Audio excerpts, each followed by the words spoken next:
Hello, my friends. Welcome to Adda 24/7 Regulatory Bodies and SO channel. I'm your mentor Veer and I'm here with a very requested video. मेरे पास बहुत सारी queries आ रही थी sir grade B की जो है eligibility criteria discuss कीजिए and खासकर बिकॉज नेक्स्ट ईयर एक प्रोबेबिलिटी बनती है कि ग्रेड ए का नोटिफिकेशन भी आ सकता है बिकॉज रिसेंटली मैंने एक वीडियो भी बनाया था उसमें ये चीज़ आप लोगों के साथ शेयर की थी। तो कहीं ना कहीं ग्रेड ए की क्या एलिजिबिलिटी क्राइटेरिया हो सकते हैं लॉजिकली उस पर भी बात करेंगे एंड ऑफ द सेशन। तो एंड तक बने रहना बहुत ज्यादा जरूरी है। तो जल्दी से चैनल को सब्सक्राइब कर लो, वीडियो को लाइक कर दो और वो नोटिफिकेशन के बटन को जल्दी से दबा दो ताकि आपको हमारे लेटेस्ट इंपॉर्टेंट अपडेट्स मिलते रहें। चलो दोस्तों स्टार्ट करते हैं। लेकिन एक और चीज है कि अगर आप हमारे चैनल पर नए हैं तो जल्दी से अड्डा 24/7 ऐप डाउनलोड कर लीजिए क्योंकि आपको बहुत सारा कंटेंट मिलता है फॉर फ्री अगर आप किसी भी गवर्नमेंट जॉब की प्रिपरेशन कर रहे हो। एंड ऐप ही के ऊपर एक कम्युनिटी सेक्शन है जिसमें मेरा डेडिकेटेड ग्रुप है फाइनेंस बाय वीर सर, इसको फॉलो कर लीजिए। यहाँ मैं आपको banking and finance, current affair, different regulatory websites की कंप्लीट कवरेज की पीडीएफ और इवन आपकी क्वेरीज को रिजॉल्व करता हूं, तो डू फॉलो इट। बाकी अगर आप हमारे किसी कोर्स में एनरोल करना चाहते हो दोस्तों तो मेरा सजेशन रहता है go with the bank Mahapack plus. Single course के अंदर मल्टीपल एग्जाम्स की कवरेज, मल्टीपल अटेम्प्ट्स तक अगर आपने राइट वैलिडिटी चूज की है तो। एंड आप इसमें एनरोल करने के लिए कोड यूज कर सकते हो Y581 एंड द कॉइन जिससे आपको मैक्सिमम डिस्काउंट भी मिलता है। तो affordability with quality in our bank Mahapack plus. तो चलो दोस्तों बात करते हैं एलिजिबिलिटी के बारे में। तो सबसे पहले ग्रेड बी के बारे में बात कर लेते हैं। तो ग्रेड बी में आपकी जो एलिजिबिलिटी है दोस्तों वो दो टर्म्स में होती है, एक एज के टर्म्स में एंड देन क्वालिफिकेशंस के टर्म में। बहुत ही सिंपल एलिजिबिलिटी है, ज्यादा टेंशन नहीं लेना, सिंपल वे में समझाऊंगा, ठीक है। ओ 1 सेकेंड। तो दोस्तों जो आपकी एज लिमिट होती है वो 21 से लेके 30 के बीच में होनी चाहिए, ठीक है। फॉर जनरल कैंडिडेट 21 से 30 के बीच में होनी चाहिए। जो कट ऑफ डेट होती है वो जनरली जो नोटिफिकेशन जिस मंथ आता है उसकी जो फर्स्ट डेट होती है वो आपकी जनरली कट ऑफ डेट हो जाती है, ठीक है। तो अब जिस भी मंथ हमारा नोटिफिकेशन आएगा, तो सपोज अप्रैल में आ जाता है तो 1 अप्रैल में भी द कट ऑफ डेट, मई में आता है तो 1 मई में भी द कट ऑफ डेट। तो उस हिसाब से जो आपकी कट ऑफ डेट होगी, अगर उस कट ऑफ डेट पे आप 30 क्रॉस नहीं करते तो आप एलिजिबल हो जाएंगे, ठीक है। तो minimum age should be 21, maximum age 30 age on the cut off date. इसमें कोई रिलैक्सेशन नहीं होता, अगर आप एक भी दिन कम है तो आप अलाउ नहीं होते। इसके अलावा कैटेगरी वाइज यहाँ पे फर्दर रिलैक्सेशन मिलते हैं। लाइक SC ST कैटेगरी में आपको 5 ईयर का रिलैक्सेशन मिलता है, ठीक है, एज रिलैक्सेशन। देन अगर आप OBC नॉन क्रीमी लेयर में आते हैं तो यहाँ पे आपको 3 साल का रिलैक्सेशन मिलता है। बाकी और भी अगर आप suppose you are an ex serviceman, ठीक है, तो वो यहाँ पे आपको फर्दर रिलैक्सेशन मिलते हैं। लेकिन कुछ इंपॉर्टेंट रिक्वायरमेंट्स हैं, कुछ इंपॉर्टेंट रिलैक्सेशन है जिनके बारे में मैं जरूर मेंशन करना चाहूंगा। अगर आपके पास MPhil की डिग्री है दोस्तों, बहुत सारे एस्पिरेंट्स ऐसे होते हैं जिनके पास MPhil PhD होता है, तो MPhil के केस में 2 ईयर का एज रिलैक्सेशन मिलता है, मतलब कि आप 32 की एज तक एलिजिबल रहते हैं। और PhD के केस में आप 34 की एज लिमिट तक एलिजिबल रहते हैं। एक और जो है क्राइटेरिया वो है बैंकर से रिलेटेड। जो एक्सपीरियंस्ड बैंकर्स होते हैं, जो शेड्यूल कमर्शियल बैंक्स में काम कर रहे हैं, मैं शेड्यूल कमर्शियल बैंक्स की बात कर रहा हूं, और ऑफिसर लेवल पे काम कर रहे हैं, उनका प्रोबेशन पीरियड अगर हटा दिया जाए तो उनको यहां पे 3 साल तक का रिलैक्सेशन मिलता है। लेकिन यहां पे कट ऑफ डेट जो होती है, मतलब कट ऑफ एज जो होती है वो 33 ईयर्स होती है।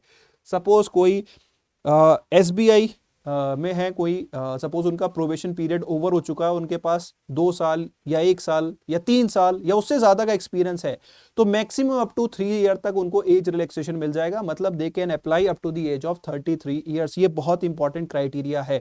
इसमें सारे शेड्यूल कमर्शियल बैंक्स कवर होते हैं, all India financial institutions cover होते हैं and public sector insurance companies यहां पे कवर होती हैं। Mark my word, public sector insurance companies. तो ये था दोस्तों आपका eligibility criteria related to age, ठीक है। मैं आप लोगों के लिए एक चीज बता दूं कि दिस वीडियो इज रिकॉर्डेड, तो बाई चांस आपकी बाद में कोई क्वेरी आती है तो आप मेरे को कमेंट सेक्शन में क्वेरी पोस्ट कर सकते हैं and I will be there to answer your queries. तो सपोज मैं अगर आपके कमेंट्स का रिप्लाई नहीं कर रहा तो दिस इज बिकॉज ये वीडियो रिकॉर्डेड है, ठीक है। तो चलिए अब आते हैं नेक्स्ट क्राइटेरिया। आई थिंक मैंने बहुत सिंपल वे में सारा क्राइटेरिया बता दिया है, आई होप आपको ये समझ में आ गया हो, ठीक है। देन नेक्स्ट आते हैं बेसिकली क्वालिफिकेशंस के टर्म में।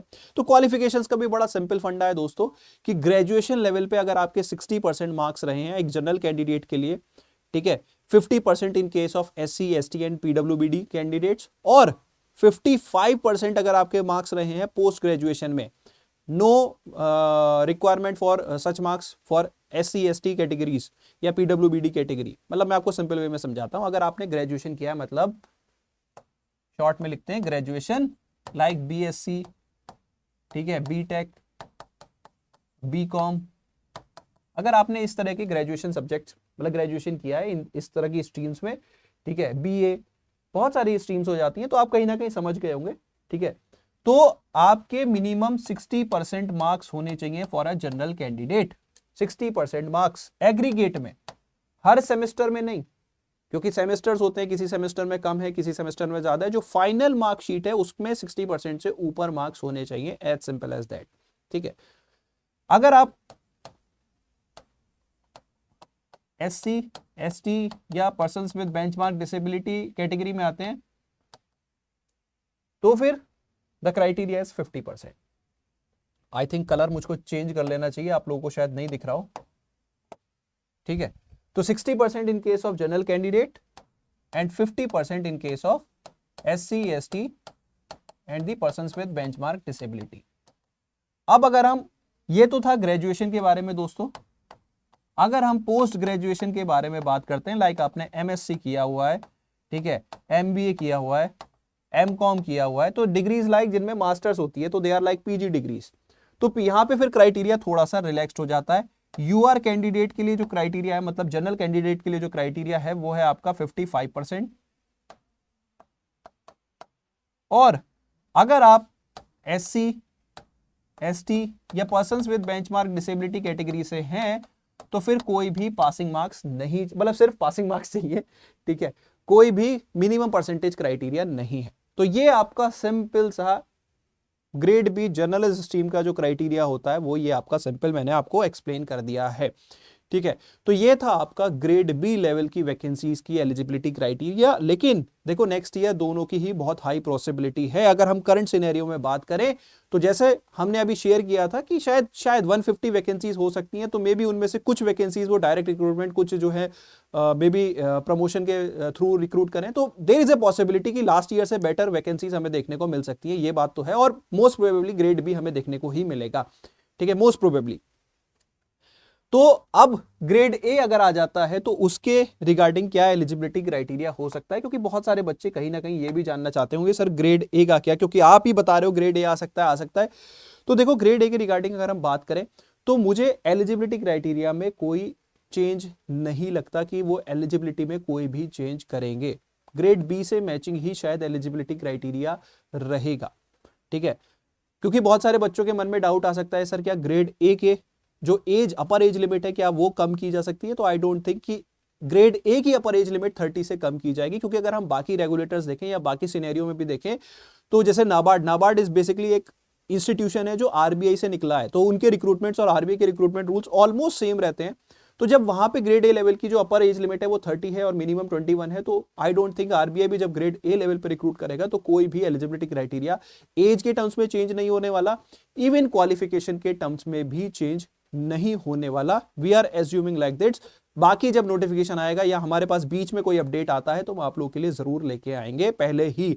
जैसे हमारे पास कोई भी इंफॉर्मेशन आती है तो हम आप लोगों के साथ सबसे पहले शेयर करते हैं। उसमें क्या होता है कि कई बार कुछ लोग क्रिटिसाइज भी करते हैं, तो वो नेचुरल है यार। देखो आप कुछ भी कहोगे, आप अच्छी बात कहो बुरी बात कहो, हमेशा कुछ लोग उसको अप्रिशिएट करेंगे, कुछ लोग आपको हमेशा डिमोटिवेट करेंगे। बट अगर हमारी वजह से एक भी बच्चा सक्सेस को अचीव कर पा रहा है तो हमें लगता है कि हमारा जो गोल था वो अचीव हो गया, दैट्स इट, ठीक है।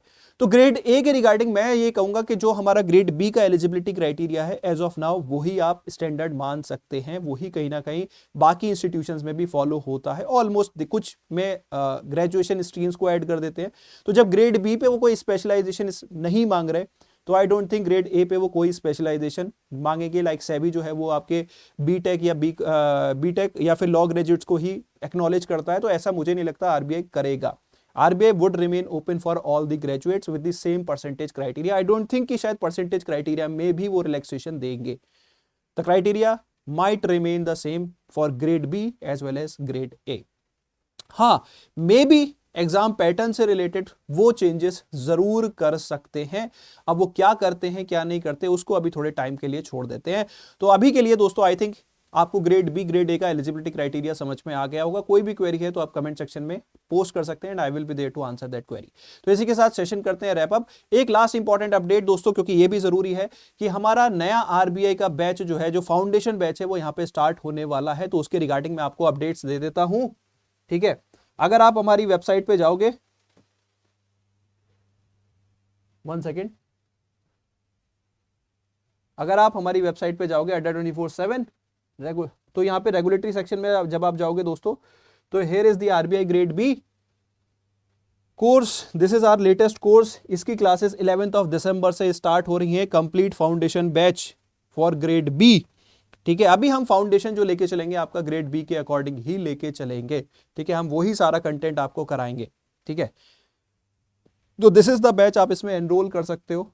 बाकी मेरा सजेशन रहता है go with the bank Mahapack plus. लेकिन क्या है कि अगर आपको थोड़ा कॉस्ट, वैसे हम देखो मार्केट में सबसे ज्यादा अफोर्डेबल कोर्सेज प्रोवाइड करते हैं, लेकिन अगर आपको लगता है कि नहीं sir I need foundation batch, तो आप इसमें एनरोल कर सकते हो, ठीक है। द प्रोसेस इज सेम, आपको यहाँ पे कोड अप्लाई करना होगा Y581। As soon as you apply the prices will fall, ठीक है। और अगर आप ऐप के थ्रू बाय करोगे तो प्राइसेस विल फॉल फर्दर, तो मैक्सिमम डिस्काउंट लीजिए, ठीक है। And start your journey for RBI grade B with us. तो इसी के साथ सेशन करता हूं wrap up. Wish you all the very best, thank you so much, bye bye, take care, have fun.